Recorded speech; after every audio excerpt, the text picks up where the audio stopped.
நன்றி நன்றி நன்றி நன்றி செல்வராஜ், நன்றி செல்வராஜ். நண்பர்கள் அனைவருக்கும் என்னுடைய அன்பான பணிவான வணக்கங்களை தெரிவித்துக் கொள்றேன். என் பெயர் ஜான். நான் ஒரு குடிநோயாளி. எட்டாமல் இறைவனோட அருளாலையும் தோழமையில் இணைந்து செயல்படுவதால் நான் பெற்றுக்கொள்ளக்கூடிய அனுபவம் தெம்பு நம்பிக்கையாலையும் இன்னைக்கு ஒரே ஒரு நாள் குட்டிக்கல தெளிவாக மன நிறைவாக அமைதியாக வாழ என்னாலான எல்லா முயற்சிகளையும் செய்து கொண்டிருக்கின்றேன். சோ நண்பர் செல்வராஜ் குறிப்பிட்டது போல நாம இந்த கோயம்புத்தூர் ஒருங்கிணைப்பு குழு இணைந்து நடத்தும் இந்த நிகழ்நிலை கூட்டத்துல தினசரி 24 hours a day அப்படின்ற புத்தகத்துல 24 மணித்துளிகள் ஒரு நாள் அப்படின்ற புத்தகத்துல ஒவ்வொரு பக்கமாக எடுத்து வாசித்து விளக்கம் பார்த்து கலந்தாய்வு செய்து இந்த கூட்டத்தை நடத்திட்டு இருக்கிறோம். அதன் தொடர்ச்சியாக இன்னைக்கு நாம பார்க்க இருக்கிற பக்கம் ஜனவரி 29. ஜனவரி 29ல 24 மணித்துளிகள் ஒரு நாள் அப்படின்ற புத்தகத்துல கொடுக்கப்பட்டிருக்க சிந்தனையை வாசிச்சு விளக்கம் பார்த்து கலந்தாய்வு செய்து இந்த கூட்டத்தை நடத்துவோம். ஸோ முதல்ல ஜனவரி 29 பக்கத்துல கொடுக்கப்பட்டிருக்கிற சிந்தனையை வாசிக்குமாறு நான் செல்வராஜ் அவர்களை அன்போட பணியோட கேட்டுக்கொள்றேன். ஓட்டி செல்வராஜ். ஜனவரி 29. தேங்க்யூ செல்வராஜ். மிக நன்றி சார், நன்றி. முன்னாடி நான் லெக்சர் மூவ் பண்ணிக்கிறேன். 24 மணித்துளிகள் ஒரு நாள். ஜனவரி 29. ஏழு தோழமையின் இன்றைய சிந்தனை. பண விரயம் என்ன ஒரு சுமையாய் என் தோல் மேல் சுமத்தியுள்ளது. இவ்வுலகில் உள்ள அனைத்து கட்டமைப்புகளையும் விட ஏய தோழமையுடன் இணைவதற்கு தான் அதிகமான முன்பலம் செலுத்தி உறுப்பினராக வேண்டும் என்பதை நான் கூற கேட்டுள்ளேன்.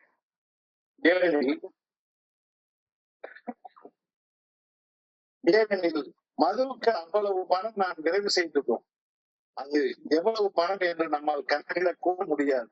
நமது சொந்த பணத்தை மட்டுமல்ல, நமது குடும்பத்திற்காக நாம் செலவு செய்திருக்க வேண்டிய பணத்தையும் விரயம் செய்துள்ளோம். ஏய தோழமையில் இணையும் போது பண விரயம் நமக்கு ஏற்படுத்திய பாரத்தின் வழியை உணர்கிறோம். குடி நமக்கு ஏற்படுத்திய எல்லா பாரங்களும் நமது தோள்களை வளைவாக்கிவிட்டன.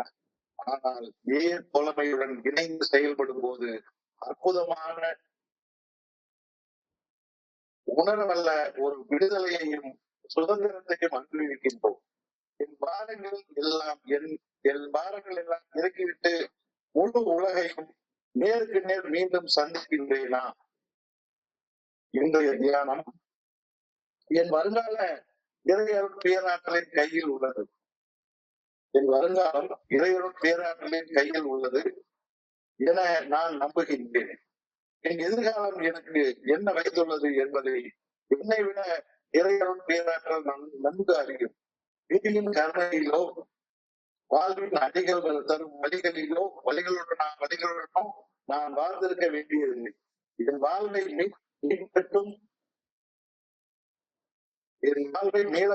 மீளக்கட்டும் முயற்சியில் நான் ஒரு குறிப்பிட்ட வழி நடத்தப்படுகின்றேன்.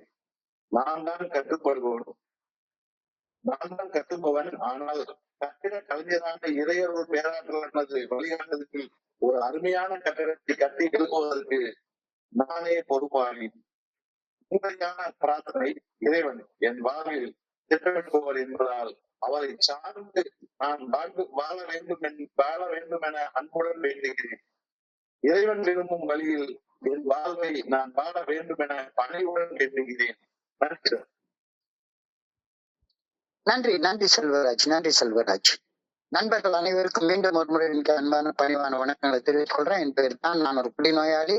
ஏழாமலை இறைவனோட அருளாலையும் தோழமையில இணைந்து செயல்படுவதால் நான் பெற்றுக்கொள்ளக்கூடிய அனுபவம் தெம்பு நம்பிக்கையாலையும் இன்னைக்கு ஒரே ஒரு நாள் குடிக்கல தெளிவா மன நிறைவா அமைதியாக வாழ நாளான எல்லா முயற்சிகளையும் செய்து கொண்டிருக்கின்றேன்.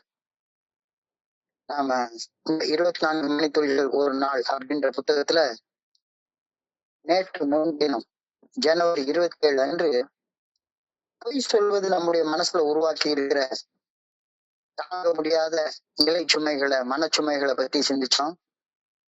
நேற்றுக்கு ஜனவரி 28 மது குடிப்பதால உடல் அளவுல மற்றும் மனதளவுல உருவாக்கக்கூடிய ஹேங்ஓவர், பிசிக்கல் ஹேங்ஓவர் அண்ட் எமோஷனல் ஹேங்ஓவர், அது உருவாக்கக்கூடிய மனச்சுமைகளை பத்தி விரிவாக நாம கலந்து பேசணும்.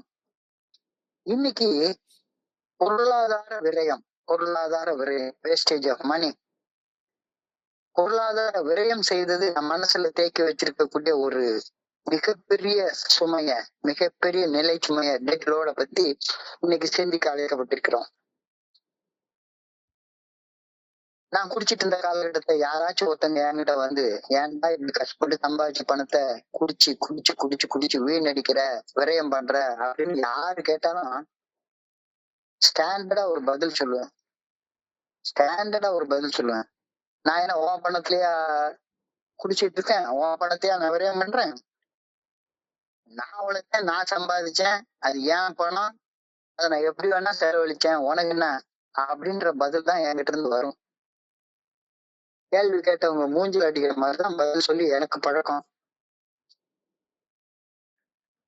ஒரு ஜோக்கு சொல்லுவோம். ஒருத்தன் ஒரு டாக்டர்கிட்ட போய் கேட்டான், ஒரு நாளைக்கு சிகரெட் குடிக்க, மது குடிக்க எவ்வளவு பணம் செலவாகுது அப்படின்னு ஒரு சாதாரண மனுஷன் ஒரு குடியாரன்ட்ட கேட்டானா. அப்போ ஒரு உத்தேசமா சொல்றான், ஒரு நாளைக்கு 500 ரூபாய் ஆகும் அப்படின்னு சொல்லி சொல்றான். ஒரு நாளைக்கு 500 ரூபாய்னா ஒரு மாசத்துக்கு 15,000 ரூபாய். அந்த 15,000 ரூபாய் ஒரு ஆர்டில போட்டு வச்சிருந்தா வட்டியோட சேர்த்து குறைஞ்சது ஒரு வருஷத்துக்கு ஒரு 2 லட்சம் ரூபாய் உனக்கு கிடைக்கும். 20 வருஷம் சேர்த்து வச்சிருந்தேன்னா உன் கையில இப்ப 40 லட்ச ரூபாய் பணம் இருக்கணுமே. அந்த 40 லட்ச ரூபாய் வச்சு மாடனா ஒரு சூப்பரான ஒரு கார் வாங்கி இங்க போலாமே அப்படின்னு அவர் அவன்கிட்ட சொன்னானா. அதுக்கு அந்த குடி நோயாளி நக்கலா கேட்டானா, நீங்க தான் என்ன போல பணம் வரையும் செய்யல, உங்க ஹோண்டா சீட் எங்க நின்றுட்டு இருக்கு அப்படின்னு சொல்லி கேட்டானா. நானும் அப்படிதான் கேட்டுட்டு இருப்பேன், நக்கலா கிண்டலா. நான் சம்பாதிக்கிற பணம் என்கிட்ட இருக்கு, அது நான் எப்படி வேணாலும் செலவு பண்றேன். ஆனா நான் இருந்த யதார்த்தமான நிலைமை எப்படிப்பட்டது அப்படின்னா, நான் வேலை பார்த்துட்டு இருந்த காலகட்டங்கள்ல குடிக்கிறதுக்கு பணம் இல்லைன்னா யார்கிட்டயா போய் கடனை வாங்குவேன். எங்க ஆபீஸ்ல எனக்கு ஒரு 4 ரேங்க்ல உள்ள ஒருத்தர் வந்து ஆபீஸ்ல உள்ளவங்களுக்கு எல்லாம் வட்டிக்கு பணம் கொடுப்பாரு. ஒரு நாளைக்கு அவர்கிட்ட போய் ரொம்ப கெஞ்சி கூத்தாடி அவர்கிட்ட போய் கேட்கிறேன், எனக்கு ஒரு மனைவிக்கு உடம்பு சரியில்லை, ஒரு 5,000 ரூபாய் பணம் வேணும் அப்படின்னு சொல்லி கேட்கிறேன். அப்போ அவர் வந்து, ஐயோ இத்தனை பணத்தை கொடுத்தேன் என்னால முடியலையே, 5,000 ரூபாய் இல்ல சார் அப்படின்னு சொல்லி சொல்றாரு. உடனே மெல்ல கேக்குறேன், ஒரு 3,000 ரூபாய் இருக்குமா? இல்லைங்கிறாரு. ஒரு 1,000 ரூபாய்? இல்லைங்கிறாரு. சரி சார் ஒரு 500 ரூபாய் கொடுங்க. உடனே அவர் ஒரு மேல எங்கிலே என்ன ஒரு மாதிரி பாக்குறாரு. மறுபடியும் நான் கேக்குறேன், ஒரு 50 ரூபாய் இருந்தா கொடுங்க சார், குடிக்கிறதுக்கு பணம் வேணுமா அப்படின்னு சொல்லி கேட்டாரு. அந்த நிலைமையில தான் நான் இருக்கிறேன். ஆனா மெதப்பா எல்லாத்துக்கிட்டையும் நான் சொல்றது என் பணம், நான் சம்பாதிச்சேன், நான் செலவு பண்றேன் அப்படின்னு. ஒரு தடவை ஒரு நண்பருக்கு வந்து ரொம்ப பணம் கிடைச்சது. பணம் வந்துச்சு ஆபீஸ்ல. அவருக்கு நான் தான் பணத்தை டிஸ்ட்ரிபியூட் பண்றேன். அவருக்கு செக்ல கையெழுத்து போட்டு பணம் எடுத்து வர சொன்னது நான் தான். அவர்கிட்ட நான் கேக்குறேன், எனக்கு ஒரு செக் வந்திருக்கு, எனக்கு நாளை மறுநாள் ஒரு ஐஏஎஸ் வருது, நான் உங்களுக்கு நாளை மறுநாள் பணம் தந்துடுறேன், உங்க பணத்தை இன்னைக்கு எனக்கு கொடுங்க அப்படின்னு சொல்லி கேக்குறேன். அவரு என்னை நம்பி கொடுத்துட்டாரு. எனக்கு செக்குல பணம் வந்துச்சு. செக்கை வந்து கலெக்ஷன் போட்டிருக்கேன். கலெக்ஷன் 2 நாள் கழிச்சு வரும்னு அவர் நம்பிட்டு உட்கார்ந்துருக்காரு. சொன்னாரு, பிள்ளைக்கு ஃபீஸ் கட்டணும் சார், அந்த பணத்தை தான் உங்ககிட்ட கொடுத்துருக்கிறேன், கொடுத்துருங்க அப்படின்னாரு. பிள்ளைக்கு ஃபீஸ் கட்டுற பணத்தை வாங்கிட்டு நான் போய் குடிச்சிட்டேன், செலவு பண்ணிட்டேன். எனக்கு என்னமோ பணத்துல பேங்க்ல பணம் போட்டு கலெக்ஷன் ஆகி வந்திருக்கும். 2 நாள் கழிச்சு நான் ஆபீஸ்க்கே போல, போதையில வீட்டுல தூங்கிட்டு இருக்கேன். அவரு பிள்ளைக்கு ஃபீஸ் கட்டணும் அப்படின்னு என் வீட்டுக்காரர் வந்து தட்டிட்டு நிக்கிறாரு. போதையில எழும்பி, சரி வாங்க பேங்க் வாங்க டிரா பண்ணி தந்துடுறேன் அப்படின்னு சொல்லி பேங்க்ல போய் போனா பயங்கர போதையில நான் விட்ராயல் ஸ்லிப்ல கையெழுத்து போட்டு கொடுக்குறேன். அதை வாங்க அந்த கிளர்க்கு பார்த்துட்டு சிக்னேச்சர் டிஃபர்ஸ் ரிஜெக்டட் அப்படின்னு போட்டு கையில கொடுத்துருச்சு. அவர் என்னை பார்த்துட்டு, என்னடா மனுஷன் இந்த ஆளு, இந்த சூழ்நிலையில இருக்கிறான் இந்த ஆளு, அதாவது பணம்னா என்னன்னு எனக்கு தெரியாது. எனக்கு ஒரு பணம் வருது. அந்த பணம் வர்றதுக்கு முன்னாலே அந்த பணத்தை நான் செலவு பண்ணி முடிச்சிருப்பேன். யார்கிட்டயா உடனே வாங்கி. சோ என்னுடைய குடி நோயால விரயமான பணத்தை என்னால அப்பப்ப கணக்கு போட்டு பார்த்துப்பேன். எல்லாரும் இப்ப சொன்ன மாதிரி இதுக்கு முன்னால ஒரு கணக்கு போட்டோம். ஒரு நாளைக்கு ஒரு 500 ரூபாய், நம்ம மாசத்துக்கு 15,000 மாசத்துக்கு 15,000 ஒரு ஆர்டில 15,000 மாசம் மாசம் போட்டு வருஷத்துல 2 லட்சம் ரூபாய் வரும். இப்படின்னு நானே ஒரு கணக்கு போட்டு பார்ப்பேன். அந்த கணக்கு மனசுல ஒரு பெரிய பாரத்தை உண்டாக்கும். ஐயோ, இவ்வளவு பணத்தை வேஸ்ட் பண்ணிட்டோமா, அவ்வளவு பெரிய சுமையை உருவாக்கும். இவ்வளவு அழிச்சிட்டேனா. அப்ப அந்த நிலை சுமைய மனசுல இருந்து எடுக்கிறதுக்கு சரி லட்சக்கணக்கில் அழிச்சிட்டோம், இப்ப மறுபடியும் ஒரு 100 ரூபாய் ஒரு குவார்டர் பாட்டில அடிச்சுப்போம் அப்படின்னு மனசுல அந்த பண விரயம் செய்ததால உருவான அந்த நிலை சுமை பாரம் போகணும் அப்படின்னா ஒரு குவார்டர் பாட்டில் அடிக்கணும். அந்த சுமை அங்கிருந்து போகணும் அப்படின்னா மோசம் செய்யக்கூடிய முதல் கூடிய விலைக்கு வைக்கணும் அப்படின்ற சின்ன அறிவு கூட என்கிட்ட இல்லை. இதுதான் இன்றைய சிந்தனையோடைய முதல் வரி. What a load money puts on your shoulders.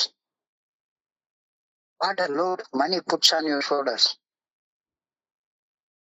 பண விரயம் செய்தது எவ்வளவு பெரிய நிலைச்சுமை என் தலையில உருவாக்கி வச்சிருக்கு. அதை நினைச்சாலே தாங்க முடியல. எத்தனை இடத்துல நான் சொன்ன மாதிரி குவார்டர் பாட்டில் கேட்கறதுக்காக மானம் மரியாதை எல்லாத்தையும் இழந்து பணம் கேட்டது, கேட்ட பணத்தை குடிச்சு செலவு பண்ணது, செடி செலவு பண்ணது, பேங்க்ல எல்லார் முன்னாலையும் சிக்னேச்சர் டிஃபர்ஸ் அப்படின்னு சொல்ற அளவுக்கு பட்ட அவமானம். ஆபீஸ்ல எனக்கு பச்சை கையெழுத்து போட்ட உத்தியோகம், ஆனா பேங்க்ல ஒரு வந்து சொல்றாங்க உங்க கையெழுத்து சரியில்லைங்க, பணம் தர முடியாது அப்படின்னு. அந்த அளவுக்கு அவமானம். பண விரயம் என்பது வரவுக்கு அதிகமாக செலவு செய்து அல்லது பணத்தை திறமையற்ற முறையில நிர்வகித்து பணத்தை வளர்க்கக்கூடிய வாய்ப்புகளை தவிர்ப்பது, அதுதான் பண விரயம். சுருக்கமாக பணம் வீணாக செலவிடப்படும் போது அல்லது பணம் இழக்கப்படும் போது அல்லது பணம் எவ்வித பலனும் இல்லாம போறப்ப சும்மா வேஸ்டான விஷயங்களுக்காக அதை செலவு பண்றப்ப அதை பண விரயம் அப்படின்னு அழைக்கிறோம். தேவையற்ற செலவுகள், பணத்தை நிர்வகிக்க தவறுதல், இதெல்லாம் பண விரயத்துக்கான காரணம் என்னன்னு பார்த்தா செலவு, திட்டமிடாத செலவுகள். என் வாழ்க்கையில ஒரு பட்ஜெட்னே கிடையவே கிடையாது. எதுக்கு செலவு பண்றோம், எதுக்கு செலவு பண்ணக்கூடாது அப்படிலாம் தெரியவே தெரியாது. திட்டமிடுதலே கிடையவே கிடையாது. திறமையற்ற நிதி மேலாண்மை, inefficient financial management, கட்டுப்படுத்தாத செலவுகள்.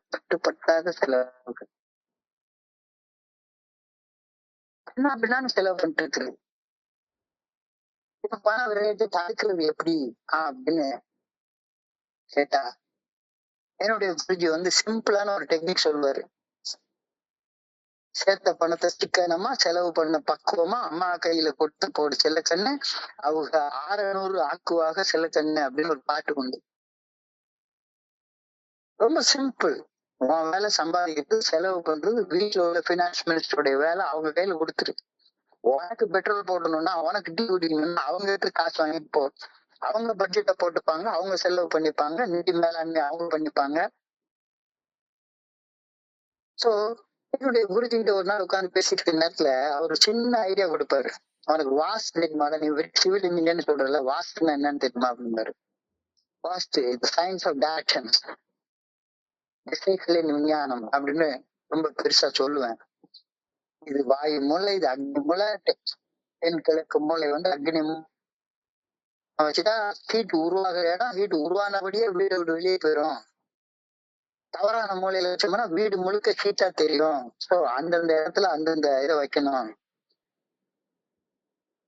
வர்ண மூலைனா இடத்துல கிருமிகள் உருவாகும். தண்ணி புழங்கக்கூடிய இடத்துல கிருமிகள் உருவாகும். அது உருவானது அப்படியே வீட்டை விட்டு வெளியே போகாம வீட்டுக்குள்ளார வராம வர்ண மூலையில உன்னுடைய கிச்சன் சாரி பாத்ரூம் வச்சுட்டேன்னா சரியா இருக்கும். சோ இதுதான் வாஸ்து சொல்லுது அப்படின்னு சொல்லி சொல்லுவேன்.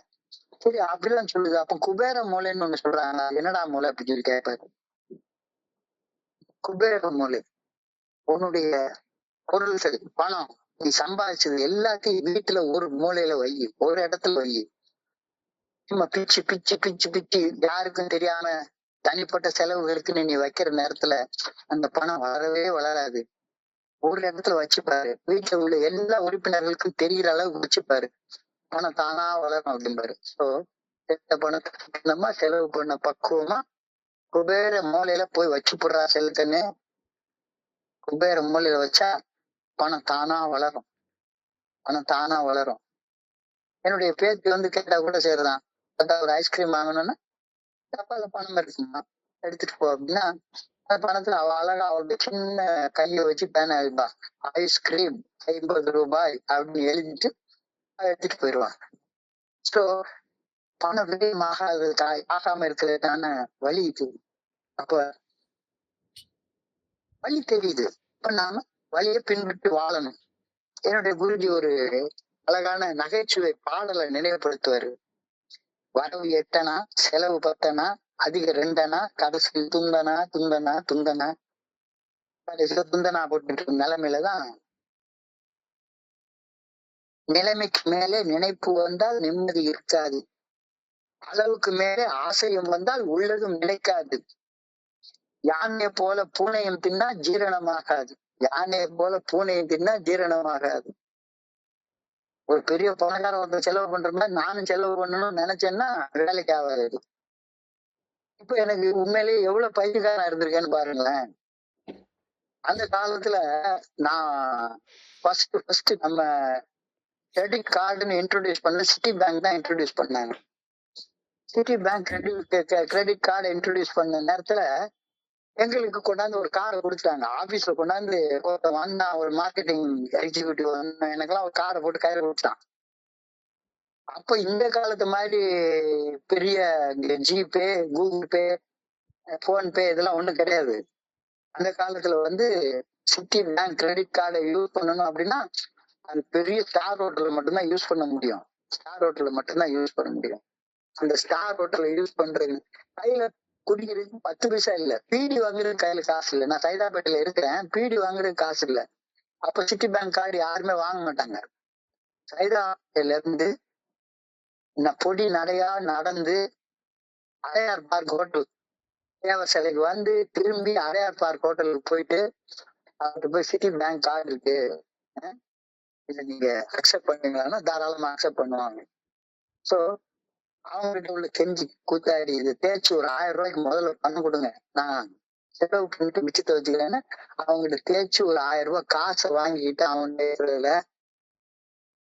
கையில பீடி பிடிக்கிறது காசு கிடையாது. ஆனா 1000 ரூபாய் கிரெடிட் கார்டு தேய்ச்சி வாங்கி சாதாரண குவார்டர் அப்ப விரும்பினா 15 ரூபாய் அங்க 5 ஸ்டார் ஹோட்டல்ல உட்கார்ந்து குடிச்சுட்டு மறுபடியும் வெளியே வந்த உடனே ஆட்டோ அப்படின்னு சொல்லி ஆட்டோவை கூட்டிட்டு வர்றது. கிரெடிட் கார்டை அந்த காலத்துல பெரிய பணக்காரன் யூஸ் பண்ண போறான். என்னைய போல சின்ன பூனை ஆனையை போல தின்னா என்ன ஆகுறது? யானையை போல பூனையும் தின்னா ஜீரணம் ஆகாது. தம்பி கொஞ்ச நாள் கழிச்சு பார்த்தா அவன் வந்து பெரிய பணம் ஆகி போயிடுச்சு. சிட்டி பேங்க்ல கிரெடிட் கார்டுல நான் தேய்ச்சி தேய்ச்சி குடிச்சு பட்டால் தெரியும் பழசும் புதுசும், கிட்டால் தெரியும் கேள்வி பதிலும். எட்டு போனப்ப எல்லா பதிலும் தானா தெரியும். சோ இந்த மாதிரி பண விரயம் எவ்வளவு செஞ்சிருக்கேன். இன்னைக்கு அடுத்த வரையில் எழுதியிருக்காங்க.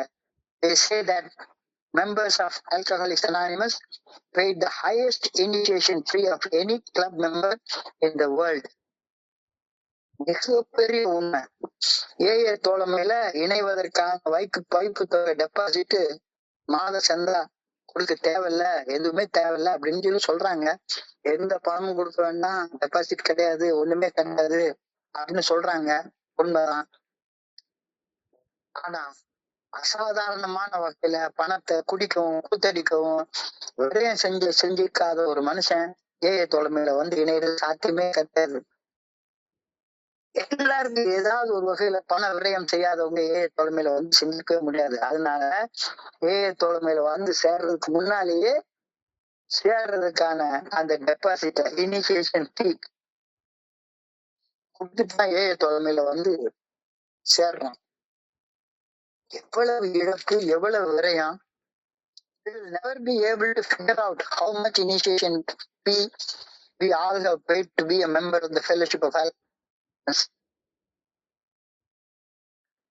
ஒரு மெம்பர்ஷிப் ஃபீ கூட கிடையாது. ஏஐ பணமே கேட்கறது கிடையாது. ஆனா இருக்கிற பணத்தை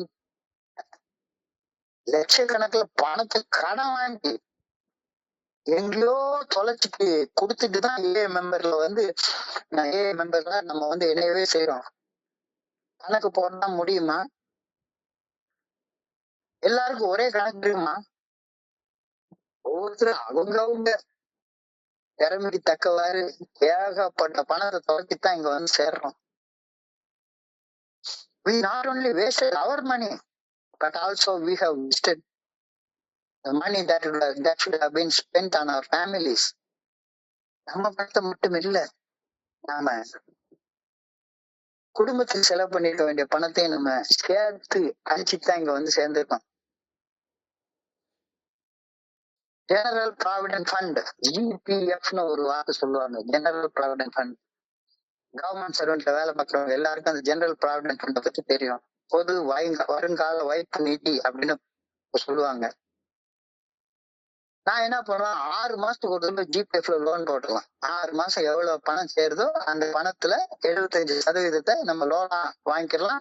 அல்லது 90% பணத்தை ஒரு 10 வருஷத்துக்கு மேல சர்வீஸ் போட்டுருந்தா பாப்பா விட்டா பண்ணிக்கலாம். திருப்பி கட்ட முடியாத அளவுக்கு. நான் என்ன பண்ணுவேன், ஒரு 6 மாசம் ஆனோடனே 6 மாசம் ஆன அடுத்த தேதி ஒரு அப்ளிகேஷன் கொண்டு நீட்டுவேன். ஏன்னா 6 மாசத்துக்கு இடையில போட முடியாது, ரூல் அது. அதனால 6 மாசம் ஆயிடுச்சுதான் கொண்டு கொடுப்பேன். ஒரு தடவை என்னுடைய ஹையர் ஆபீசர்கிட்ட அந்த லோன் அப்ளிகேஷன் ஜிபிஎஃப்ல இருந்து லோன் அப்ளிகேஷன் ஃபார்ம் ஒண்ணு கொண்டு கொடுக்குறேன். அவர் பார்த்தாரு, எதுக்குடா பணம் வேணும்? கரெக்டா 6 மாசம் ஆகி முடிச்சு அடுத்த நாள் வந்து கொடுக்குற, எதுக்கு பணம் வேணும் கேட்டாரு. இல்ல, நான் வந்து ஒரு ரிலிஜியஸ் சடங்கு செய்யணும், அதுக்காக பணம் வேணும். அவரு அப்படியே என் கண்ணு முன்னாலேயே நான் கொடுத்த அப்ளிகேஷன் ஃபார்ம் தூக்கி குப்பை தொட்டியில போட்டாரு. குப்பை தொட்டியில போட்டுட்டு தர முடியாது, போயிட்டு வாங்க. உடனே நான் வந்து பெரிய இதாட்டா, அது ஏன் பணம் சார், நான் சேர்த்து வச்ச பணம் சார் ஜிபிஎஃப்ல. உடனே அவர் கேட்டாரு, ப்ராவிடன்ஸ்னா என்னன்னு தெரியுமாடா? ப்ராவிடன்ஸ்னா என்னன்னு தெரியுமா? ப்ராவிடன்ஸ்னா பாதுகாப்பு நிதி, முன் ஜாக்கிரதையாக இருக்கிறதுக்காக சேர்த்து வைக்கிற நிதி, குடும்ப நிதி, குடும்ப நல சேம நிதி அப்படின்னு சொல்றாரு. குடும்ப நல சேம நிதி. இந்த நிதியில இருந்து உனக்கு நான் தர முடியாது, உங்களால நம்பிக்கை இல்லை, எங்க வேணாலும் சொல்லு, எது வேணாலும் சொல்லு, உனக்கு நான் பணம் தர மாட்டேன் அப்படின்னு சொல்றாரு. எவ்வளவு போராடி பார்த்தேன். ஆனா அவரு அன்னைக்கு சொன்னதுனால எனக்கு கொஞ்சம் லேசா தோணுச்சுது. அதுக்கப்புறமா எனக்கு அவர் இருக்கிற வரைக்கும் எனக்கு ஜிபிஎஃப் லோனே தரமாட்டேன்ட்டாரு. நான் குடிக்கிறது அவருக்கு தெரிஞ்சு போய் லோனே தரமாட்டேன்ட்டாரு. ஆனா ஒரு காலகட்டத்துக்கு மேல ப்ராவிடன்ஸ் அப்படின்ற வார்த்தைக்கான அர்த்தம் எனக்கு அப்பதான் புரிஞ்சுது. ப்ராவிடன்ஸ் என்ற சொல்லுக்கு முன்ஜாக்கிரதை, பாதுகாப்பு அப்படின்ற அர்த்தம் இருந்தாலும் கூட அதே ப்ராவிடன்ஸ் அப்படின்ற வார்த்தைக்கு இறைவன், இறைவனுடைய பேராற்றல், டிவினிட்டி, இறையற பேராற்றல் அப்படின்னு பொருள் உண்டு.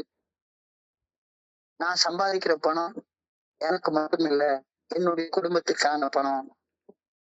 அப்போ என்னுடைய குருஜி சொன்ன இன்னொரு விஷயமும் ஞாபகம், டேய் உன் பாக்கெட்ல இப்ப எவ்வளவு பணம் வச்சிருக்கேன்னு சொல்லி கேட்க, 2000 ரூபாய் வச்சிருக்கேன். ஏன் வந்து ஒரு 2 வருஷம் கழிச்சு நடக்கிற விஷயம். என் பாக்கெட்ல ஒரு 2000 ரூபாய் பணம் வச்சிருக்கேன். சரி, இந்த பணம் உனக்கு எப்படி வந்துச்சுது அப்படின்னு சொல்லி கேட்டாரு. நான் உழைச்சேன், சம்பாதிச்சேன், பணம் வந்துச்சுது. சரி, ரைட் தான். உனக்கு சம்பாதிக்கிறதுக்கான ஆற்றல் எப்படியா வந்துச்சுது? படிச்சேன், வேலை பார்த்தேன், படிச்சு என்னுடைய ஆற்றலை வளர்த்துக்கிட்டேன். உனக்கு யார் பாடம் சொல்லி கொடுத்தா? என்னுடைய வார்த்தையை சொல்லி கொடுத்தாரு. உன்னுடைய வார்த்தையை யார் அறிமுகப்படுத்தி வச்சா? அறிமுகப்படுத்தி வச்சாரு. வெறும் ஒரு 2.5 கிலோ 3 கிலோ எடையோட பிறந்து போட்ட இடத்துல இருந்து ஒரு மில்லி மீட்டர் கூட அகல முடியாத ஒரு சாதாரண குழந்தையா பிறந்த நீ அந்த நேரத்துல உன்னைய பாம்பெல்லாம் கடிக்க வேண்டாம், வெறும் எறும்பு கடிச்சதுன்னு செத்து போயிருப்ப. உன்னைய பாதுகாத்து வளர்த்து நேரத்துக்கு சாப்பாடு கொடுத்து உன்னைய உங்க அம்மா ஒரு 2 வருஷத்துக்கு பாத்துக்கிட்டாங்க. அதுக்கப்புறமா உங்க அப்பா கொண்டு உன்னைய ஒரு ஸ்கூல்ல சேர்த்தாரு. ஒரு வாத்தியார் உனக்கு பாடம் சொல்லி கொடுத்தாரு. ஒரு வாத்தியார்ல பல வாத்தியார்கள் பாடம் சொல்லி கொடுத்தாங்க. படிச்ச, வேலை கிடைச்சது, உனக்கு ஒருத்தர் வேலை கொடுத்தாரு. அந்த வேலையை பார்த்தா சம்பாரிச்ச. உங்க அம்மா எப்படி பிறந்தாங்க? அவங்களும் அதே 2.5-3 கிலோ எடையுள்ள ஒரு சாதாரண குழந்தையாக பிறந்தாங்க. அப்பாவும் அப்படிதான் பிறந்தாரு, வாத்தியார் அப்படிதான் பிறந்தாரு, எல்லாரும் அப்படிதான் பிறந்தாங்க. பிள்ளைக்கு தந்தை ஒருவன், நம் எல்லோருக்கும் தந்தை இறைவன். சோ சாதாரண வெறும் 2 கிலோ எடையில 3 கிலோ எடையில பிறக்கிற நம்மள இன்னைக்கு இவ்வளவு திறமையுள்ள மனிதர்களாக வளர்த்து விட்டது இந்த பிரபஞ்சத்தை இயக்கக்கூடிய பேராற்றல். சோ பொருள்கள் எல்லாமே கடவுளுக்கு சொந்தமானது. இப்ப உன் கையில இந்த 2000 ரூபாய் பணம் இருக்கு, இல்ல பேங்க்ல ஒரு 1,00,000 ரூபாய் பணம் இருக்கு, நீ ஒரு வீடு கட்டிருக்க, பொருள்கள் வச்சிருக்க, இது எல்லாமே இறைவனுக்கு சொந்தமானது. இப்ப உன்னுடைய கஸ்டடியில கொடுத்து வச்சிருக்கிறது. அப்போ உரிமையாளர் இறைவன், பாதுகாப்பாளர் நீர். அப்போ உரிமையாளர் கேட்காம செலவு பண்ணலாமா அப்படின்ற ஒரு கேள்வியை கேட்டேன். உரிமையாளர்கிட்ட கேட்காம செலவு பண்ணலாமா? கூடாது. நான் வெறும் பாதுகாப்பாளர் தானே, உரிமையாளர்கிட்ட கேட்டு தானே செலவு பண்ணணும். இப்போ உரிமையாளர்கிட்ட கேட்டு பாரு, ஒரு பாட்டில் வாங்கி அடிச்சுக்கிறேன் அல்லது எவ கூடயாவது படுத்து உருண்டு வந்துடுறேன் அப்படின்னு கேட்டு பாரு. அவர் அனுமதி கொடுத்தா செய்யு, அனுமதி கொடுத்தா அந்த பணத்தை விரையும் செய்யு. ஏன்னா உரிமையாளர் அவரு. ஜஸ்ட் அது அந்த பணத்துடைய பொருளுடைய கஸ்டோடியன், அவ்வளவுதான். உரிமையாளர்கிட்ட கேட்காம செய்யக்கூடாது. உன்னுடைய மனசாட்சி, உன்னுடைய கான்சியன்ஸ் மூலமாக இறைவன் உன்னோட பேசுறாரு. அவர்கிட்ட அனுமதி கேட்டு செய்யு. தண்ணி அடிக்க அவர் அனுமதி கொடுக்க மாட்டாரு. தப்பான வகையில பாலியல் தவறுகள் செய்ய அனுமதி கொடுக்க மாட்டாரு. ஆனா எனக்கு பசிக்குது சாப்பிட்டுக்கோவா அப்படின்னு சொல்லி கேட்டா, அதுக்குதான் பணம் கொடுத்து வச்சிருக்கேன் சாப்பிட்டுக்கோம்பாரு. என்னுடைய நண்பன் ஒருத்தன் பசிக்குதுன்னு சொல்றான், அவனுக்கு ஒரு சாப்பாடு வாங்கி கொடுக்கவா அப்படின்னு சொல்லி கேட்டா, டபுள் ஓகே, அதுக்குதான் பணம் கொடுத்து வச்சிருக்கேன்னு சொல்லி கேட்கிறாரு. சோ எனக்கு இப்ப விஷயங்கள்லாம் புரியுது. எப்படி பணத்தை கையாளணும், எப்படி பணத்தை செலவு பண்ணணும். உரிமையாளர் இறையாறு பேராற்றல் இறைவன். நான் எனக்கு கொடுத்து வச்சிருக்கிற பொருளுடைய பாதுகாப்பாளன், கஸ்டோடியன் மட்டும்தான். நான் என்ன செய்யணும் அப்படின்ற அனுமதிய உரிமையாளர்கிட்ட கேட்டுதான் சொல்லணும். அந்த உரிமையாளர் என்னுடைய மனசாட்சி நல்ல ஒழுங்கான வழிகாட்டுதல் மூலமாக எனக்கு அந்த அனுமதி கொடுப்பேன். மனசாட்சி சரின்னு சொல்ற காரியங்களுக்கு செலவு செய், மனசாட்சி தப்புன்னு சொல்ற காரியங்களுக்கு செலவு பண்ணாத. பட்ஜெட் போட்டு செலவு பண்ணு. எதை செஞ்சாலும் சரிதான். நான் ஒரு சிவில் இன்ஜினியர் இருக்கேன்னா சரிதான். நான் சோபரானுக்கு அப்புறமா நிறைய பெரிய போஸ்ட்ல நான் இருந்தேன். என்னைக்காச்சும் கான்ட்ராக்ட் கேட்பாரு, சார் இந்த ப்ரொவிஷன் இல்ல செய்யலாமா, எஸ்டிமேட்ல எக்ரிமெண்ட்ல இந்த ப்ரொவிஷன் இல்ல செய்யலாமா? ஏன்னா மேல அதிகாரி எவனாச்சும் ஒருத்தன் கேட்டுப்பான், பட்ஜெட் இல்லாத செய்யாத, அதெல்லாம் நான் போட்டு தர முடியாது. சோ இந்த பக்குவப்பட்ட நிலைக்கு ஏஐக்கு வந்ததுக்கு அப்புறமா ஆகணும். அதுதான் இன்னைக்கு when you come to AA, that terrible load of wasting money falls off from your shoulders. ஏஐக்கு வந்ததுக்கு அப்புறம் தானா நம்ம தலையில இருந்து கலண்டு விழுது. பாரத்தை தூக்கி வச்சு கூண் விழுந்த முதுகு மாதிரி ஆயிப்போச்சு. அடிமை பண்ணி எம்ஜிஆர் மாதிரிதான் ஏஐக்குள்ள சேர்றேன். கூண் விழுந்த முதுகு வச்சுட்டு என்னால நிமிர்ந்து நடக்கவே முடியல. அந்த காலத்துல கூண் விழுந்த அந்த கூணோட தான் நான் உட்கார்ந்து இருக்கிறேன். நொந்து போய் உட்கார்ந்து இருக்கிறேன். ஆனா இன்னைக்கு தலை நிமிர்ந்து நடக்கிறேன். எப்படி? இறைவன் தான் எல்லா பொருளுக்கும் உரிமையாளர், நான் வெறும் கஸ்டோடியன் தான் அப்படின்ற அந்த உண்மையை புரிஞ்சு கொள்ற நேரத்துல அந்த உண்மையே இருந்து நான் புரிஞ்சுக்கிட்டேன். இன்னைக்கு சிந்தனை அதுதான். I throw back my shoulders and look the whole world in his face again. எவ்வளவோ பாரங்களை சுமந்து சுமந்து பொய் பேசி உள்ள பாரங்களை சுமந்து ஹேங் ஓவர், எமோஷனல் ஹேங் ஓவர்ல உள்ள பாரங்களை சுமந்து, இப்போ பொருளாதாரத்தை வேஸ்ட் பண்ணி அந்த பாரங்களை சுமந்து கூன் உளுந்து போச்சு முதுகு. இன்னைக்கு எது கூன் விடுறதுக்கு காரணமாக இருந்ததோ அந்த நிலை சுமைகளை இறக்கி கீழே வச்சுட்டு நிமிர்ந்து என்னால பார்க்க முடியுதா? கூன் உளுந்து முதுகு நிமிர்ந்துருச்சுதா? கூன் உளுந்த முதுகு நிமிர்ந்துருச்சுதா? எல்லாரும் இன்னும் கூன் போட்டே நடக்கிறியா? பெண்டாயி தான் இன்னும் நடந்துட்டு இருக்கியா? பெண்டாயி தான் இன்னைக்கு நடந்துட்டு இருக்கியா? யோசிச்சு பாரு. இன்றைய சிந்தனை அதுதான். இன்னமும் இந்த பேர்டன் எல்லாம் உனக்குள்ள இருந்துட்டு இருக்கா? இன்னமும் நீ பணத்தை விரயம் பண்ணிட்டு தான் இருக்கிறியா? இன்னமும் 10,000 ரூபாய் மீட்டர் வெட்டிக்கு வாங்கிட்டு திருநெல்வேலி ஆண்டு விழாவுக்கு போனா சோபரேட்டு கிடைக்கும் அப்படின்னு இன்னமும் பணத்தை விரயம் பண்ணிட்டு இருக்கிறியா? இங்க 10,000 ரூபாய் பணத்தை 1000 ரூபாய் நாக் அவுட் விளையாடுறதுக்கு விளையாடி இன்னமும் தூத்துக்கிட்டு இருக்கியா? இல்ல இன்னமும் கொஞ்சம் கடனை வாங்கினா தாய்லாந்துக்கு போனா எனக்கு சொபரேட்டி மசாஜ்னு 2 லட்சம் ரூபாய் பணத்தை கடன் வாங்கிட்டு தாய்லாந்து ஓடி கலையிறியா? இன்னமும் கடன்ல தான் வாழ்ந்து கொண்டிருக்கிறியா? யோசிச்சு பாரு. கூநூல் முதுகோட தான் வாழ்ந்துட்டு இருக்கியா அல்லது நிமிர்ந்து நடக்கிறியா? இப்போ இன்றைக்கான சிந்தனை அதுதான். இன்றைக்கான தியானம், நாளை என்பது கடவுளுக்கு, இன்று என்பது மனிதனுக்கு, வாழ்வே வாழ்வதற்கு அப்படின்னு ஒரு பாட்டு வரும். நாளைக்கு கடவுள்கிட்ட விட்டுருவோம், அது கடவுளுடைய நாள். என்ன நடக்குதோ நாளைக்கு கடவுள்கிட்ட விட்டுருவோம். இன்னைக்கு நான் செயல்பட வேண்டிய நாள். இன்னைக்கு நான் என்ன செய்யணும்? இன்னைக்கு போய் பேசணுமா? இன்னைக்கு ஹேங் ஓவர்ல இருக்கிறேன்னா? இன்னைக்கு பண விரயம் செய்யறேன்னா? இன்னைக்கு அதை செய்யக்கூடாது. நாளைக்கு என்னன்றது நாளைக்கு பார்த்துக்கிறேன். வாழ்வதற்கு ஒரு நாள் அடிப்படையில வாழ்றதுக்குதான் வாழ்க்கை அப்படின்னு புரிஞ்சு கொண்ட நேரத்துல என் எதிர்கால வாழ்க்கை இறைவன் கையில இருக்கு. The future is in the hands of God. நாளை என்பது கடவுளுக்கு, இன்று என்பது மனிதனுக்கு.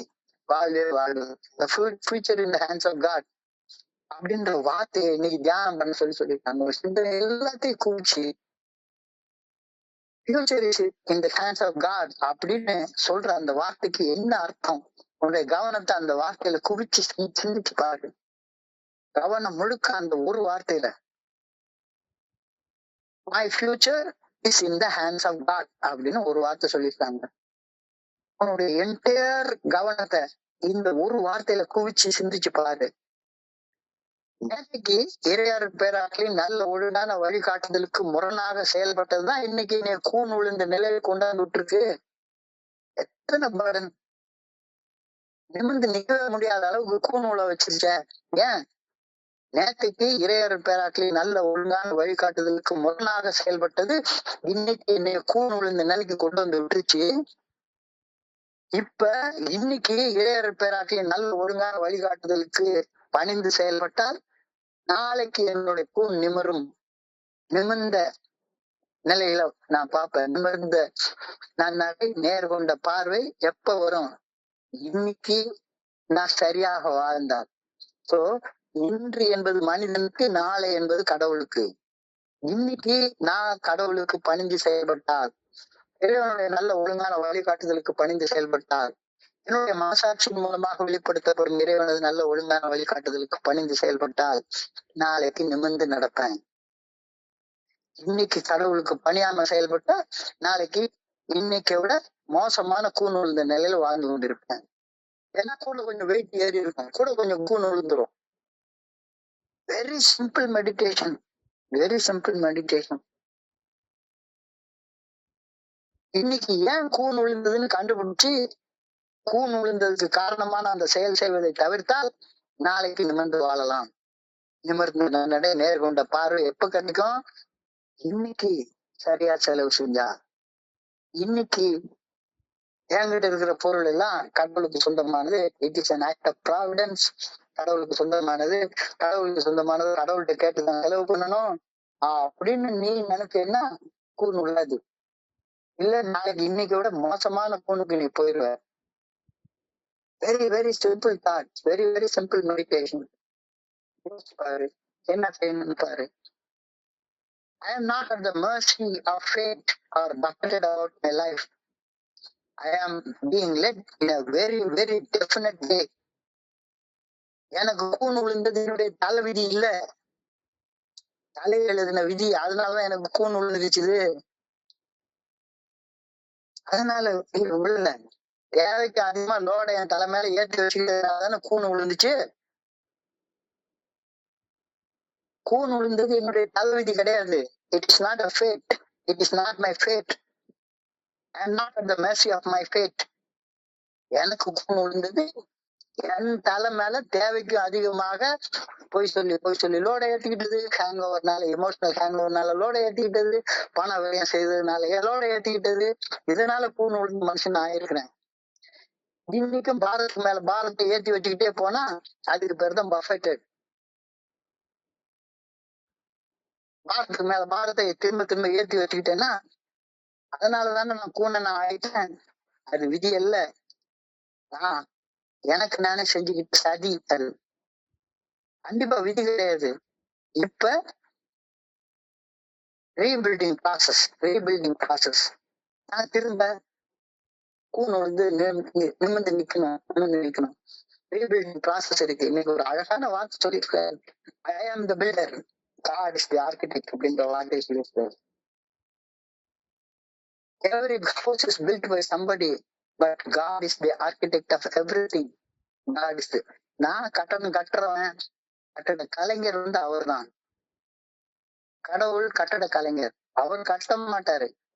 அவர் எப்படி கட்டடம் கட்டணும்னு சொல்றாரோ, அவர் சொல்ற நல்ல ஒழுங்கான வழிகாட்டுதலின்படி, குட் ஆர்டர்லி டைரக்ஷன் படி நான் கட்டினா நான் கட்டடம் ஜம்முன்னு இருக்கும். இல்லாட்டி போனா ப்ரொவிஷன்ல இல்லாததுதான் செலவு பண்ணிட்டு இருந்தேன்னா கட்டடம் கட்டுறதுக்காக லோன் போட்டு வாங்கி வச்சு கட்டடம் கட்டுற பணத்துல எல்லாம் தண்ணி அடிச்சு விட்டுட்டேன்னா ஆர்கிடெக்ட் சொன்ன வேலையை நம்மளால செய்ய முடியாது. I am the builder, but God is the architect. It's mine to build as best as I can. It's mine to build as best as I can. அப்ப கட்டிட கலைஞர் சொல்ற படி கட்டடத்தை கட்டாம என் சித்தம்போக்கு செவம்போக்குன்னு நான் பாட்டு கட்டிட்டு உட்கார்ந்துருந்தேன்னா கட்டடம் ஒழுங்கா வருமா? கண்டிப்பா வராது. I am building. ஆனா I have to build according to the plan of the architect. இல்லாட்டி கூட கட்டடம் ஒழுங்கா வரவே வராது. என் இஷ்டத்துக்கு செலவு இது பண்ணேன்னா நான் நினைக்கிற பில்டிங் வரவே வராது. பிளான் போட்டு கட்டலைன்னா ஏதாச்சும் ஒரு சும்மா ஒரு அங்க ஓடிக்கிட்டு கிடமா சரியான நான் வசதிகளோட பில்டிங் என்னால கட்ட முடியாம போயிடும். சோ இந்த கருத்தை ரொம்ப அழகா சொல்லியிருக்காங்க. அதை தொடர்ந்து ஒரு prayer. I pray that I may depend in the good orderly direction of God since He has planned my life. அவர் தான் ஆர்கிடெக்ட். அவர் சொல்ற வழியில தான் நான் வாழணும். அப்படி வாழ்ந்தேன்னா நான் ஒரு அற்புதமான வாழ்க்கையை கட்டி அமைப்பேன்.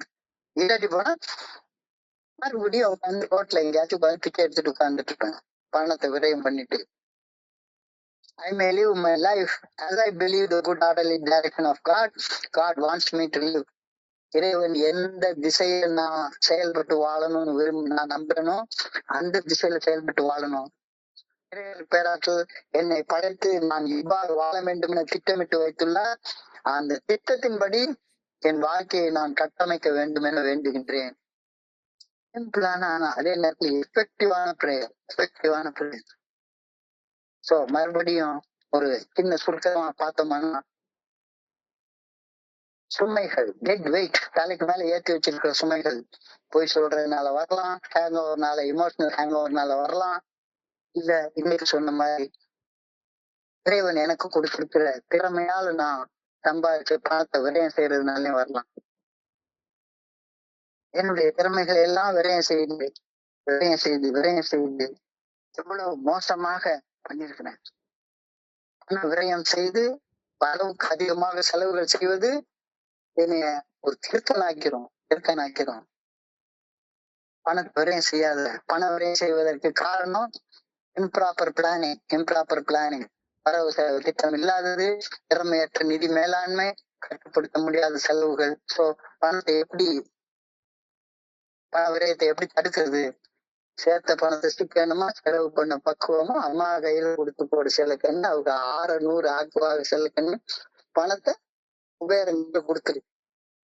குபேரன் கையில கொடுத்தா அட்சய பாத்திரமா நிரம்பி வழிஞ்சிட்டே இருக்கும். வரவுக்குள்ள செலவு பண்ணு. வரவு 8னா செலவு 10னா துந்தனாதான் போட்டுட்டு உட்கார்ந்துருக்கணும். நிலைமைக்கு மேலே நினைப்பு வந்தால் நிம்மதி இருக்காது. அளவுக்கு மேலே ஆசை வந்தால் உள்ளதும் நிலைக்காது. யானையை போல பூனையும் தின்னா ஜீரணமாகாது. தெளிவா புரிஞ்சுக்கோ. உன்னுடைய வரவு என்ன, அந்த வரவுக்குள்ளார செலவு பண்ணு. இல்ல வரவை பெருக்கிக்கோ. கொஞ்சம் வச்சுக்கோ.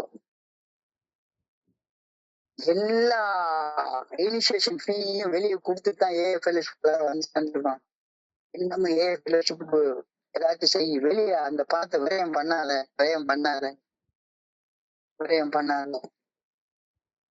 பணம் உனக்கு இறைவன் கொடுத்திருக்கிற செல்வம். அது இறைவனுக்கு சொந்தமானது. அவர்கிட்ட கேட்டு செலவு பண்ணு. அவர் தான் எல்லாத்துக்கும் உரிமையாளர். நீ அந்த அவருடைய பொருளை வச்சு பாதுகாக்கிற ஒரு மனுஷன். உரிமையாளரை கேட்காம பாதுகாப்பாளராக்கி நீ செலவு பண்ண கூடாது. அது திருட்டு சமானம். இந்த உண்மையை நீ புரிஞ்சுக்கிட்டா வந்ததுக்கு அப்புறமா இந்த நிதி மேலாண்மை சரியாக செய்யாததால உன் தலையில இருந்த பாரம் உன்கிட்ட இருந்து விழுந்துரும். கூணு நிமிர்ந்துரும். Can I throw back my shoulders and look the world in its face again? கூணு விழுந்த மனுஷனை இன்னும் வாழ்ந்துட்டு இருக்கிறியா? ஸோ இன்றைக்கான அழகான தியானம், என்னுடைய எதிர்கால வாழ்க்கை இறைவன் கையில் உள்ளது. இன்று என்பது மனிதனுக்கு, நாளை என்பது கடவுளுக்கு. இன்னைக்கு நான் இறைவர் பேராட்டில் நல்ல ஒழுங்கான வழிகாட்டுதலுக்கு பணிஞ்சு செயல்பட்டா நாளைக்கு தலை நிமிர்ந்து வாழ்வேன். இல்ல மறுபடியும் தாண்டோண்டித்தனமா நான் போன போக்குல இருந்துட்டு இருந்தேன்னா ஏற்கனவே குனிஞ்சு போய் கூணனா இருக்கேன். இன்னும் கொஞ்சம் கூணு விழுந்து போயிடும். சோ கூணு விழுந்ததுக்கு காரணம் என்னன்னு பார்த்து அந்த காரணத்தை ஒன்றிருந்து எடுத்து போட்டு அழகான வார்த்தை இன்னைக்கு, you are the builder but God is the architect. நீ கட்டடம் கட்டுறவன், ஆனா கட்டிட கலைஞர் வந்து கடவுள் தான். அந்த வார்த்தையை புரிஞ்சுக்கோ. அவர் எந்த வகையில செயல்படணும்னு சொல்றாரு அந்த வகையில செயல்பட்டு உன்னுடைய வாழ்க்கையை கட்டமைச்சுக்கோ. இறையருள் பேராக என்னை படைத்து நான் இவ்வாறுதான் வாழ வேண்டும் என திட்டமிட்டு வைத்துள்ளதை அறிந்து கொண்டு அந்த திட்டத்தின்படி என் வாழ்க்கையை கட்டமைக்க வேண்டும் என நான் பணிவுடன் வேண்டுகின்றேன் அப்படின்ற சிந்தனையோட இன்றைய சிந்தனை நிறைவு பெற்றுகிறது. சோ மிக அழகான ஆழமான சிந்தனை. இன்றைய சிந்தனைய நான் படிக்கிறப்ப என் மனதை கண்டுகின்ற சிந்தனைகளை உங்க கூட பகிர்ந்து கொள்ள இந்த நல்ல வாய்ப்பு உருவாக்கி கொடுக்கும் குழுவிற்கு என்னுடைய மிக பணிவான நன்றிகளை தெரிவிச்சு கொள்றேன். இது வரைக்கும் பொறுமையாக கேட்ட ஒவ்வொரு நண்பருக்கும் என்னுடைய பணிவான நன்றிகள். இந்த இரவு பொழுது நண்பர்களுக்கு இனிமையான இரவாக அந்த இரவு நான் பணியோட வேண்டிக் கொள்கின்றேன். நன்றி. வாழ்க வையகம், வாழ்க வளமுடன். Thank you so much. Oh to you Selvaraj. Thank you.